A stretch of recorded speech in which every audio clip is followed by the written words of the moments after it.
Main stream media आपको बेवकूफ़ समझता है, इसीलिए उसे लगता है कि आप जटिल मुद्दे समझ नहीं सकते। वैसे मेन स्ट्रीम मीडिया आपको भेड़ बकरी भी समझता है, उसको लगता है कि हम जो बताएंगे वो आपको समझ में आ जाएगा और वैसे ही आप चलेंगे। मेरा मानना है कि ये दोनों जगह मेन स्ट्रीम गलत है। मेरा मानना है कि अगर आपको सही जानकारी दी जाए तो आप सही निष्कर्ष पे पहुंच सकते हैं। मैं आपको उतनी इज्जत दे रहा हूँ, उम्मीद है कि आप मुझे भी उतनी ही इज्जत देंगे। ये है इंडिया एंड द वर्ल्ड। और मेरा वादा है कि जब भी आप वीडियो देखकर उठेंगे तो आपके पास पहले से ज़्यादा नॉलेज होगा, और अगर ऐसा नहीं होता है तो 4 गालियाँ दीजिएगा, और अनसब्सक्राइब तो आप कर ही सकते हैं। देखिए, पिछले वीडियो में अगर आपने देखा हो तो मैंने कहा था कि अमेरिका जो है, अमेरिका को हमला करना ही पड़ेगा ईरान पे, और वो हमला हुआ। कुछ रात पहले ये हमला हुआ। अब बात ये होती है कि उस हमले के जवाब में ईरान क्या करेगा, ईरान के पास क्या-क्या ऑप्शन है, कौन थोड़ा-सा सही है, कौन थोड़ा-सा गलत है, कौन क्या चाहता है, कौन नहीं चाहता है, ये सब इस वीडियो में बात करेंगे। ठीक है? वैसे ईरान पे क्यों हमला करना चाहता था इज़राइल, इस पे कोई बड़ा वीडियो है, जो मैं कभी बाद में बनाऊँगा। और फ़िलहाल ये बात बहुत इम्पोर्टेंट है कि ईरान के पास क्या-क्या ऑप्शन है और ईरान क्या-क्या करेगा, क्योंकि शायद ये वीडियो आप जब देख रहे होंगे तो दिन के 5 या 6 बजे होंगे, और रात में ही ईरान को ये सब करना होगा। इसीलिए ये वीडियो थोड़ा-सा इम्पोर्टेंट है। मुझे लगा कि ये बनाना चाहिए। कोई आपको ग्राफ़िक्स-वाफ़िक्स नहीं दिखाई दे रहा है, पर मुझे नहीं लगता है कि आपको ग्राफ़िक्स की ज़रूरत है। मैं जो बोल रहा हूँ, आप जाके इंटरनेट पे उसे क्रॉस चेक कीजिएगा। ठीक है? अपने बाप पे ही भरोसा मत कीजिए, हर किसी पे सवाल कीजिए। हम ईरान के पास क्या-क्या ऑप्शन है, इस बारे में बात करें, उससे पहले हम ये समझ लेते हैं कि इस गेम के जो 3 बड़े प्लेयर हैं, उनकी स्थिति अभी कहाँ पे है, और वो यूजुअली किस तरीके से बिहेव करते हुए आए हैं। सबसे पहला प्लेयर जो है वो ईरान है। ईरान, पता नहीं आपका मीडिया आपको ईरान के पक्ष में क्या बता रहा है या विपक्ष में क्या बता रहा है, मुझे नहीं पता, पर मोस्टली झूठ ही बता रहा होगा। देखिए, ईरान एक बहुत ही प्रैक्टिकल डिसीजन मेकिंग कंट्री है। बहुत प्रैक्टिकल डिसीजन होते हैं, बहुत रैशनल डिसीजन होते हैं, और हर डिसीजन के पीछे रीजनिंग होती है। और बहुत ही रिस्ट्रेंड कंट्री है। जैसे दुनिया बताती है ना, इसने ये किया तो ईरान ये करेगा, इसने ये किया तो ईरान वो करेगा, नहीं। ईरान काफ़ी ज़्यादा रिस्ट्रेंट शो करता है बदले की कार्रवाई में। ठीक है ना? इसके कई एग्जाम्पल है। जब कासिम सुलेमानी के खिलाफ, जब कासिम सुलेमानी को मारा गया, ईरान का जो बहुत बड़ा जनरल था, उसको जब मारा गया, तो उसके बदले में ईरान ने अमेरिका के बेस में हमला ज़रूर किया, बट उससे पहले अमेरिका को बता दिया था कि मैं इस बेस में हमला करने वाला हूँ, ताकि अमेरिका अपने खाली कर दे, ताकि ईरान का ये भी हो जाए कि भाई हमने हमला किया और अमेरिका को कोई नुकसान भी ना हो। ये एक रिस्ट्रेंट कार्रवाई थी। जब हमास के जो नेगोशिएटर हैं उनको मारा गया, तब भी उन्होंने बहुत ही रिस्ट्रेंट कार्रवाई की है इसराइल पे। ठीक है ना? इसके अलावा नसरुल्लाह की मौत पे तो कुछ किया ही नहीं उनने। तो ईरान जो है ना, बहुत ही रैशनल एक्टर है और बहुत ही सोच समझ के डिसीजन लेता है। जितने भी प्लेयर हैं 3, उनमें सबसे ज़्यादा सोच समझ के अगर डिसीजन लेने वाला कोई प्लेयर है, यूएस से भी ज़्यादा और इज़राइल से तो ज़्यादा ही ज़्यादा, तो उस एक्टर का नाम है ईरान। और कारण भी है, ईरान के पास ही सबसे ज़्यादा कुछ खोने को है और दूसरे देशों के पास नहीं है ना? जान माल का नुकसान ईरान का ही होना है, इसलिए उसे बहुत सोच समझ के चीज़ें करनी पड़ती है। दूसरा एक्टर जो है ना, अमेरिका। अमेरिका जो है, डोनाल्ड ट्रंप के अंदर अनप्रिडिक्टेबल है, एक्सट्रीमली अनप्रिडिक्टेबल है। अनप्रिडिक्टेबिलिटी डोनाल्ड ट्रंप की सिर्फ युद्ध के मैदान में नहीं है, बल्कि मार्केट्स में भी है। डोनाल्ड ट्रंप एक ऐसा आदमी है जिसको, जो सबसे एंड में डोनाल्ड ट्रंप से मिला है ना, डोनाल्ड ट्रंप मोस्ट प्रॉब्ली उसी की बात मानता है। मान लीजिए मैं डोनाल्ड ट्रंप से मिलूँ, वो बोलेगा ईरान पे हमला नहीं करना चाहिए, तो डोनाल्ड ट्रंप बोलेगा ईरान पे हमला नहीं करना चाहिए। 2 मिनट बाद कोई और आएगा और बोलेगा नहीं, ईरान पे हमला करना चाहिए भाई साहब, आप जीत जाएंगे और ऐसा हो जाएगा और वो हो जाएगा, आप हीरो बन जाएंगे। तो डोनाल्ड ट्रंप बोले चलो ठीक है, ईरान पे हमला करते हैं। अब आपको लगेगा कि क्या किसी देश का नेता ऐसा इतना टुच्चा भी हो सकता है? बिल्कुल हो सकता है। जब उसको पॉलिटिक्स का कोई एक्सपीरियंस नहीं है, वो गेम शो होस्ट कर रहा हो, एक रियल्टर हो, रियलिटी स्टेट वाला हो, और उसको आप प्रेसिडेंट बनाए, तो वैसे ही हो सकता है। ठीक है? वैसे अमेरिका में जो पॉलिटिकली एक्सपीरियंस वाले हैं ना, वो भी कोई ज़्यादा अच्छे नहीं है। डोनाल्ड ट्रंप की जगह कमाला हैरिस जीती होती ना, तो भी वैसे ही होता। अब आप कहेंगे कि कमाला हैरिस नहीं बोलो, कमला हैरिस बोलो। अरे भाई, जब वो खुद कमाला हैरिस बोलती है अपने आप को, तो मैं क्यों कमला हैरिस बोलूँ? खैर, मैं कहीं और चला गया, कहीं और जाना था। एक्टर नंबर जो 2 है, उसके बारे में आपसे बात की कि वो अमेरिका है, वो अनप्रिडिक्टेबल है। एक्टर नंबर जो 3 है, वो इज़राइल है। इज़राइल और ईरान में अभी तक कौन सही है, अगर आपको नहीं पता है ना, तो आप निहायत ही बेवकूफ़ किस्म के आदमी हैं, और आपको कुछ समझाया नहीं जा सकता। आप चले जाइए इस वीडियो से। ठीक है? इज़राइल एक बुली जैसा है, जिसकी मोहल्ले में आपने वो लौंडे देखे हैं, जिनकी एक दादा से पहचान होती है, उस चक्कर में पूरे मोहल्ले में दादागिरी करते हैं। तो जो दादा है ना पूरी दुनिया का, वो है अमेरिका, और उससे पहचान है इसराइल की, और इसराइल बहुत हद तक कंट्रोल करता है अमेरिका के पॉलिटिक्स को। तो इसराइल जो कहेगा अमेरिका वही करता है, इस वजह से इसराइल जो है ऊधम करते रहता है। इसराइल एक नहीं, दो नहीं, तीन नहीं, कई सारे वॉर क्राइम इसराइल कर चुका है पिछले 5 साल में, और इसके लिए कोई जवाब नहीं मांगता है। ह्यूमैनिटेरियन राइट्स जो हैं वो सिर्फ पूरी दुनिया में सिर्फ इसराइली लोगों के पास है, किसी और के पास नहीं है। एनीवेज, तो इसराइल एक बुली है, ठीक है।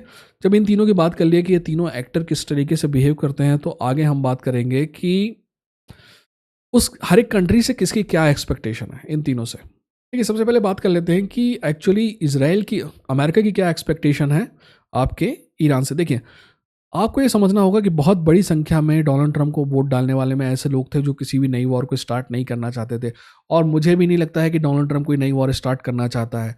डोनाल्ड ट्रंप लैंड इन्वेजन नहीं करना चाहता, और ईरान को आप नहीं हरा पाओगे जब तक आपको लैंड इन्वेजन करना है। तो हाँ, ये है कि ईरान को ऐसा दुनिया के सामने बताओ कि आपने ईरान को हरा भी दिया है और एक्चुअली कुछ करो भी ना। उसका सही एग्जांपल यही है जो अमेरिका ने किया। अमेरिका ने 3 न्यूक्लियर साइट्स पर बम फेंके, जिस पे ऑलरेडी इसराइल 2-3 साल से बम फेंक रहा है, राइट। अभी रिसेंटली 5 दिन पहले ही ईरान ने जो है बम गिराए हैं इसराइल ने, और सेम अब ये है कि बंकर बस्टर गिराए हैं, बड़े वाले बम गिराए हैं, 30,000 पाउंड्स के बम गिराए हैं, और वो इसराइल ने नहीं गिराए थे, बट सेम ही साइट है। इसके अलावा कहीं और सिविलियन इंफ्रास्ट्रक्चर पे भी हमला नहीं किया है ईरान के, और मिलिट्री इंफ्रास्ट्रक्चर भी हमला नहीं किया है ईरान के। तो इसके साथ एम क्या है अमेरिका का? इसके साथ एम ये है कि भाई दुनिया को लग भी जाएगी हमने कार्रवाई कर दी है, और ऐसा कुछ ना हो कि युद्ध चालू हो जाए। अब अमेरिका की एक्सपेक्टेशन क्या है कि ईरान, क्योंकि रैशनल एक्टर है और बहुत सोच समझ के डिसीजन लिया है ईरान ने, तो वो इसके तीनों हमले को इग्नोर कर दे। और टू बी ऑनेस्ट, ये एक्सपेक्टेशन इतनी पागलपन वाली एक्सपेक्टेशन नहीं है। प्रॉब्लम ये है कि ईरान के बारे में बात कर लेते हैं। तीसरा, जो ईरान से क्या उम्मीद है, यार ईरान को रिटेलिएट करना ही पड़ेगा। ईरान पे जो हमला हुआ है वो पूरी दुनिया के सामने हुआ है, और अगर रिटेलिएट नहीं करता है ना ईरान, तो ईरान की जो डिटरेंट क्षमता है ना, जो लोग उस पर हमला करने से डरे, वो वाली जो क्षमता है ना, वो लगातार कम हो जाएगी, ठीक है ना। और तो और अंदर से जनता का दबाव भी होगा ईरान पे हमला करवाने के लिए, ठीक है ना। तो ईरान तो रिटेलिएट करेगा ही करेगा। अब सवाल उठता है कि ईरान के पास ऑप्शन क्या है। देखिए, सबसे पहला ऑप्शन जो ईरान के पास है ना, वो सिंपल सा ये है कि ईरान जो है अमेरिकन बेसिस पे हमला कर सकता है, क्योंकि अमेरिकन बेसिस जो है वो चारों तरफ ईरान को घेरे हुए हैं। ये अजीब सी बात है ना, मेरे घर को घेर के रख लो आप, अगर मैंने आप में से घर से बाहर निकल के आप में से किसी को झापड़ मार दिया, तो आप बोलो भाई हम पे अटैक कर रहे हैं। भाई घर घेर के क्यों बैठे हो? ईरान को अमेरिका के बेस चारों तरफ से घेरते हैं, चाहे वो बहरीन में हो, चाहे वो इवन कतर स्पेशल है क्योंकि कतर में बहुत बड़ा बेस है अमेरिका का, और कतर जो है ईरान का दोस्त भी है। बहरीन हो, कतर हो, सऊदी अरेबिया हो, अभी पाकिस्तान से बेस नहीं है, बाकी पाकिस्तान में भी बेस हुआ करता था। ऊपर जो कॉकस नेशन है वहाँ पे भी एक छोटा सा बेस है अमेरिका का, और डिएगो गार्सिया तो है ही है समुंदर में। तो ऐसे चारों तरफ से ईरान के आसपास अमेरिका के बेसेस हैं, है ना। तो इन बेसिस पे हमला ईरान कर सकता है, और एक्चुअली वो हमला ईरान के लिए काफ़ी आसान होगा। इसराइल में हमला मुश्किल है, क्योंकि इसराइल के लिए उसको लॉन्ग रेंज मिसाइल्स चाहिए होती हैं, ये बेस इतने दूर भी नहीं है। और तो और ईरान जो गल्फ ऑफ मतलब जो ईरान वाला आप कहेंगे स्ट्रेट ऑफ हॉर्मूज और उसके आसपास जो है 2-3 बड़े बेड़े हैं अमेरिकन नेवी के, वहाँ पे भी ईरान हमला कर सकता है। बट इनमें से ये वाला ऑप्शन अगर चुनता है ना, बेस पे हमला करना या नेवी बेड़ों पे हमला करना, तो इससे क्या होगा, एक एस्केलेटरी इफेक्ट आएगा। अमेरिका ने पहला झापड़ मारा, ईरान ने पलट के झापड़ मारा, अब अमेरिका की बारी है, अमेरिका एस्केलेट करेगा, फिर ईरान को एस्केलेट करना पड़ेगा। ये नया एस्केलेटरी लैडर पे आप चढ़ जाएंगे तो ये दिक्कत करेगा। बट ये है कि ईरान को इतना नुकसान हो चुका है कि शायद वो ये चीज़ चुने, बट ये सबसे डेंजरस ऑप्शन है। दूसरी ऑप्शन क्या है कि आप इग्नोर कर दो कि भाई ये अमेरिका ने हमला किया, क्योंकि ईरान ने खुद ही कल रात को कहा कि ऐसी कोई चीज़ का नुकसान नहीं किया जो पहले में नहीं हुआ था, है ना। तो आप ये करो कि ये हमले को इग्नोर कर दो। By the way, Shiv Aroor के मैंने एक रात 2 मैसेज देखे ट्विटर पे, यार इतना चूतिया आदमी अगर इतने ऊपर जा सकता ना, तो मैं भी जा सकता हूँ। एनीवेज, वापस मुद्दे पे आते हैं। सेकंड ऑप्शन ये है कि इस पूरे हमले को इग्नोर करके इसराइल पे जो हमले हैं वो जारी रखे जा सकते हैं, ठीक है ना। इससे ये होगा कि लोग ये भी कहेंगे कि भाई देखो हमले करना तो बंद नहीं किया ना ईरान ने। वहीं दूसरी तरफ ये होगा कि अमेरिका को वो एस्केलेटरी लेडर में आगे चढ़ने का कोई बहाना नहीं मिलेगा, और अमेरिकन राष्ट्रपति ये कह सकते देखा हमने मारे, उसने सामने वाले ने जवाब भी नहीं दिया, इतनी भी हिम्मत नहीं है उसकी। और तीसरा ऑप्शन ये है जो वो पहले भी कर चुके हैं कि अमेरिकन बेसिस पे हमला करें, बट बिना बताए, मतलब बता के, जैसे उन्होंने इराक में अमेरिकन बेस पे हमला जो किया था अल असाद एयरबेस के आसपास, वैसे ही एक आध बेस पे वो हमला कर सकते हैं, बट अमेरिका को पहले ही बता सकते हैं कि भाई हमला करने वाले हैं तो तुम हटा लो। और फिर मीडिया हमारा बोलेगा देखो ईरान ने हमला किया अमेरिका के बेसिस पे, अमेरिका का मीडिया बोलेगा देखो अमेरिका के बेसिस पे ईरान ने हमला किया। ये सब बकर है, पहले से बता दिया जाएगा और फिर बेस पे हमला किया जाएगा। ये थर्ड ऑप्शन है। ऐसे कई एग्जाम्पल है। आपको याद है आज से जब ट्रंप जो है पहली अपनी उसमें था टर्म में 2016 से 2020 वाली, तो उसने सीरिया में एक हमला किया था, वो भी उसने बता दिया था पहले रशिया को। तो कुछ चीज़ें जो है ना वो आपको बेवकूफ़ बनाने के लिए भी की जाती हैं।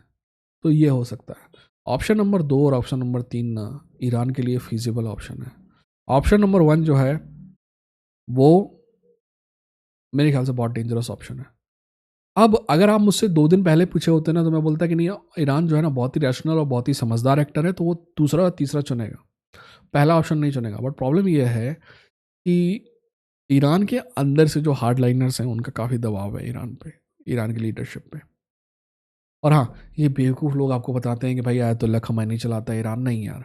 पेजेशकियान जो लोग हैं उनका एक अलग खेमा है जो वहाँ का राष्ट्रपति है, और आयतुल्ला खुमैनी और उसके लोगों का अलग खेमा है। ये दोनों खेमे जो है एक दूसरे के विरोध में चलते हैं, बट क्योंकि सिंपल है फंडा, आप जैसे ही युद्ध करते हो तो सारे खेमे इकट्ठे हो जाते हैं, तो वो इकट्ठे हैं, है ना। बाय द वे, आप कभी इंटरव्यू देखेगा आयतुल्ला खुमैनी का और इंटरव्यू देखेगा डोनाल्ड ट्रंप का, और फिर वो देख के ना मेरे को बताइए कि इन दोनों में से एक समझदार आदमी आपको कौन लगता है। ठीक, अपना ख्याल रखिए, अपना का ख्याल रखिए। ये था इंडिया इन द वर्ल्ड। लड़ेंगे, जीतेंगे। ठीक है।